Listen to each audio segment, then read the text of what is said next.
Toronto, man. I am so hyped to be here. My home city, doing a show. Hey, Toronto, we okay? Yeah. Talk to me. Wow, thank you for having me here. I was really excited when the folks of Toronto said to me, come here and do this TED Talk, right? And I said, thank you. And they said, Trey, you gotta talk about your personal call to action. And I always thought that the call itself would come from God himself, right? That I would be sitting at home and one day that the phone would ring and I would say, hello? And I would hear, Trey Anthony, this is God speaking. And I would say, hey, what's up, G? Me and God, we're cool like that, right? And he would say, Trey Anthony, here's your step-by-step call to action, right? So that's what I thought would happen. So I waited for the call. I waited to act, I waited to participate in my own life, right? Like so many of us do. And we have so many excuses, don't we? About why we're not going to respond to the call, why we're not going to act, right? And I know some of you right here will think about this. Let me think about this right now. The excuses. You got the excuses of why you're not going to act, right? Some of them are like, oh, well, girl, if you had my husband, you wouldn't be able to respond to anything. Or once my mom kicks the bucket tray, then I will be able to respond to my life.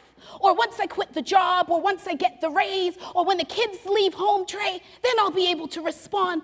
Or if I had perkier breasts, Trey. You know it, ladies, come on. Perkier breasts would allow us to run much more faster towards our call of action, right? But I'm going to tell you here now, right, that the call, sometimes it comes when you are not even ready. Because when my call came, I wasn't ready at all. I was just like some of you here, working on a dream. Anybody here working on a dream, TEDsters? Yes, we're working on a dream. I like that. Yes, we're ambitious people here, right? And I was just working on a dream, a black girl working on a dream. And my dream was to be an actor. And I thought that if you had a lot of talent, that the world should just respond accordingly. But it didn't. And after going out to call after call, audition after audition, and being cast as baby mama number 1, crackhead number 2, black girl with an attitude on welfare number 3, I was like, damn. This is how the world sees me. And I know some of you here might say, oh, well, that was 10 years ago. The industry has changed. I wish. Just a couple of months ago, I got a call from a well-known casting director. And he said to me, Trey, I'm casting this show, and we love you, and we want you to come down. It's going to be on this big network, and we're shooting the pilot, and the producers just want you to come on down. You don't even have to audition. And I was like, damn, this is good. Right? I thought, yes, I'm going to get a show on an American network, right? And then I said, well, I don't have to prepare anything. And he said, no. He said, just bring your ABCs. And I was like, ABCs? What's that? And he said, angry black chick. There's a name for this now in the industry. And so think about that, right? That was I was talking about how I was cast 10 years ago as a crackhead, right? And a baby mama, and even now, they still want me to be the angry black chick. So I decided back then that I was no longer going to respond to the calls of casting agents. I was going to respond to the call of truth that came from deep within. And that call was to really see my life authentically reflected on stage. And when you respond to the call of truth, anything is possible, right? Anything. Because The Kink in My Hair was my first play, and I had no idea then that the play would go on to be seen by hundreds of thousands of people, and that it would resonate with so many women, and it would break box office records and be named one of the 10 top plays in Canadian history, or be turned into a TV show. I didn't know any of that. All I knew is that I had a need to see my life authentically portrayed on stage.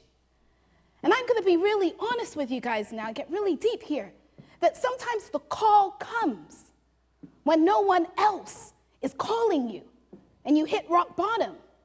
Because I also began writing the play when I was coming out to my friends and family as gay, queer, lesbian, bi, whatever label you want to put on it, right?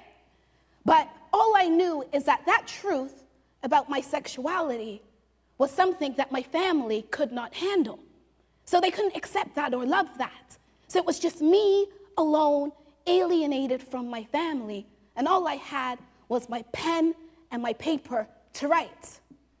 And I truly believe that one of my calls really was to bring a face to queerness, and also especially to queers of color, because I can't tell you how many emails I get, letters, Facebook messages from youth, queer youth, who are contemplating suicide because of their sexuality, people who have lost their jobs because of their sexuality, people who have lost their families, been kicked out of their homes because of their sexuality, right? And it's still going on right now. I just got an email today that we've lost another gay youth, and this is the third gay youth who has committed suicide in this month, the third one, just for September, right? And I know some of you here will think, wow, well, if the call's gonna come, it probably is going to be for someone who has to be an activist, or it has to be someone who has something important to say. But I truly believe that the call, it comes for everyone. But some of you even sitting here right now, even if you're sitting right next to the phone and it rings, you'll be like, don't answer that, right? Don't, right? You avoid it. Like it's a 1-800 number, like it's the government calling, and you owe them taxes, right? Because I know that, because I avoid those calls too. But this call, you really should answer, because I believe if you answer the call, the message is pretty consistent, right? And all of us in this room, every single one of us are called. And I think one of the calls in the message in it is your work should be your life's work. That we should all do work that we feel passionate about and work that we love, right? And yes, I'm advocating for you to quit the job that you hate. Yes, quit it. Yes, thank you. Quit it. Right? I've cleaned toilets, I've scrubbed floors, I've done everything just in order to be an artist, right? And to be here today. So I will tell you, quit if you want to, quit, do it. Say Trey told you, right? The other thing is leave the world in a better place than when you showed up, right? I truly believe, and I've talked about it all of the time, about making spaces accessible. And I really want to give it up to the folks here at TED right now, Toronto TED, for making this space so accessible and truly bringing people, not just the popular people, not just the good-looking people, but really making the space accessible. Right? And I think that's so important, that we should really be about creating space for everyone. The other thing is listen to the experiences of other generations. I love listening to people who are 10, 20, 30 years older than me, 10, 20, 30 years younger than me. I think only when you truly listen are you then able to build community. And don't listen to people who have the same opinions like yourself. Because that's easy to listen to. Oh, yes, I agree, right? No, listen to people who really challenge you and challenge your thinking. And the other thing is be fearless. How many in here are scared? Nobody, great. Now we're even scared to admit we're scared. Thank you, sir, for saying, yes, I'm scared, right? But I believe that you need to be fearless in everything that you do. That when the call comes for you, and when you think this is it, it should be a call where you're like, no, not me. I'm scared. But you should do it anyways. I say that you should dive in. One of my favorite quotes is, one cannot discover new oceans unless he has the courage to swim away from the shore. I say swim. Dive in even at the risk of maybe drowning, right? The other thing is dream beyond your circumstances.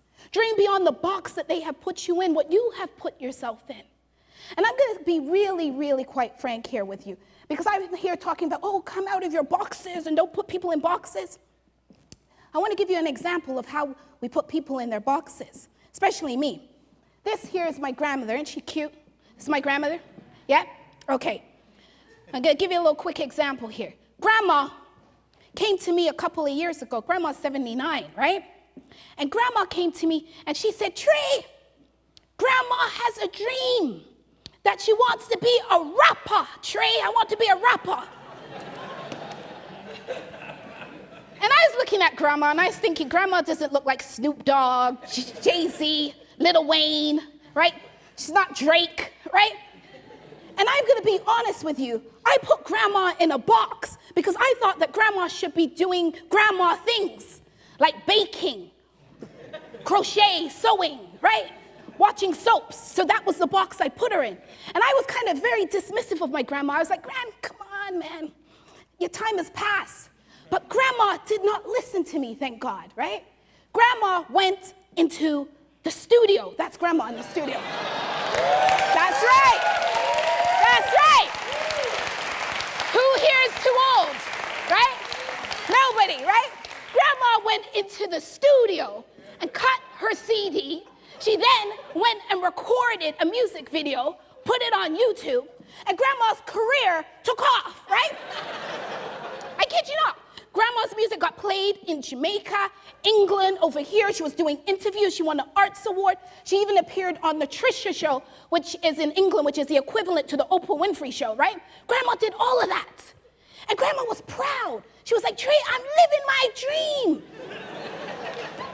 And I was proud of her too. And I was like, gosh, look at Grandma. And this year, my grandmother, she got diagnosed with stomach cancer. And anybody here who knows the effects of this, right? That she was taking the treatment and it was just reducing her to nothing. She was sick all of the time and ill and just not even remotely the woman who she used to be. And she refused treatment. And she said, no, I'm not taking it anymore. And all of us were like, come on, Grandma, come on, you got to prolong your life. And she said, I'm done. She said, I'm finished, Trey. She said, you know why? Because I have already lived my dream. I've done everything with my life that I wanted to do. And I thought, wow. How many of us here, if we knew that we were facing our last days, last hours, last moment, how many of us could say, I'm done. I'm finished. I've done everything with my life that I was supposed to do. How many of us, right? So I say, the world said to me, Trey Anthony, you're black, you're queer, you're working class, you're not cute enough, you're not pretty, you're not any of that. And they tried to put me in this box. And I said, hey, world, you ain't ready for me. You ain't ready. I'm so much bigger than this box you have put me in. And so I say to you right now, your call to action should be to come out of your box. Thank you.